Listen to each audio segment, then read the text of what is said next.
நுவலி விளையாடி நேயர்களுக்கு சாய் சுதாவின் அன்பு வணக்கங்கள். இந்த பதிவில் நாம் பார்க்க இருப்பது மறந்து போன பின்னணி பாடகர் அப்படிங்கிற தலைப்பில் ஒரு பாடகரை பற்றி தான் பார்க்க போகிறோம். இத்தனை நாமல் நாம் என்ன பார்த்துருக்கோம் அப்படின்னா, மறைக்கப்பட்ட பாடலாசிரியர், மறைக்கப்பட்ட பாடகர், இசையமைப்பாளர், நடிகர் இப்படிலாம் பார்த்தோம். ஏன்னா பெயரே தெரியாமல் அவங்கள கொண்டாடி இருப்போம். ஆனால் இந்த பதிவில் நாம் பார்க்க இருப்பது மறந்து போனவங்களை பற்றி தான். அவர் பெயர் தெரியும், நன்கு கொண்டாடி இருக்கிறோம், நல்ல ஹிட் பாடல்களை பாடினவங்க. ஆனால் இன்றைய தலைமுறையினருக்கு தெரியுமா அவரை அப்படின்னு கேட்டால் சந்தேகம்தான். அப்படிப்பட்ட பாடகர் யாருன்னு பார்த்தீங்கன்னா தீபன் சக்கரவர்த்தி. இவர் மிகச்சிறந்த பாடகரான திருச்சி எஸ் லோகநாதன் அவர்களின் மகன்தான். இவங்க மேடை பாடகராக இருந்து சினிமாவில் வந்தவர். 1980 இவர் அறிமுகமாகிறாரு படங்களில். எனக்காக காத்திரு அப்படிங்கிற படத்தில் பாடின பாடல் தான் முதல் பாடல். ஆனால் இந்த நிழல்கள் படம் தான் முதல்ல வெளியாகி இவர் மிகப்பெரிய ஹிட்டு கொடுத்துட்றாரு. எல்லோரும் யாருப்பா பாடினாங்க இந்த பாட்டை அப்படின்னு தேடுற அளவுக்கு ஹிட் சாங்காக அமைஞ்சிருது. இவர் பாடிய நிறைய பாடல்களை நாம் கொண்டாடி இருக்கின்றோம்.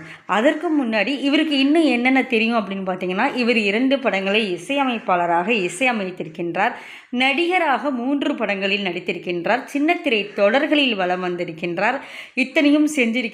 ஆனால் இன்றைய மக்களுக்கு தெரியுமா அப்படிங்கிறது தான் கேள்விக்குறி. என்னென்ன படங்கள் நடிச்சிருக்கோம் பார்த்தா, குறிப்பாக எல்லாருக்கும் தெரிந்த படமான ராணி தேனி, அந்த படத்தில் ஹீரோ இவங்க தான்.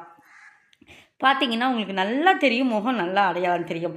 நாம் நிறைய பாடல்கள் இவர்கள் பாடின பாடல்களை கொண்டாடி இருக்கின்றோம்.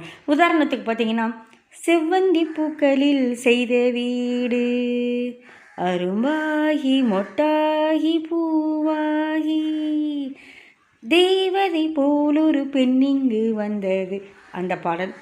இதுக்கு முன்னாடிலாம் 80s பார்த்தீங்கன்னா பன்னீர் புஷ்பங்கள் ஒரு படம் ஹிட்டு. சுரேஷுக்கெல்லாம் அதுதான், நடிகர் சுரேஷ் அவர்களுக்கு அதுதான் முதல் படம்.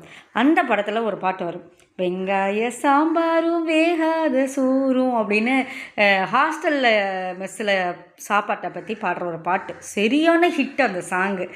அந்த பாடலை பாடினது கூட இவங்க தான். மிகப்பெரிய ஹிட் சாங்கான நரியிலாடும் பூவனம், அந்த பாட்டு எல்லோருமே கொண்டாடி இருப்பீங்க.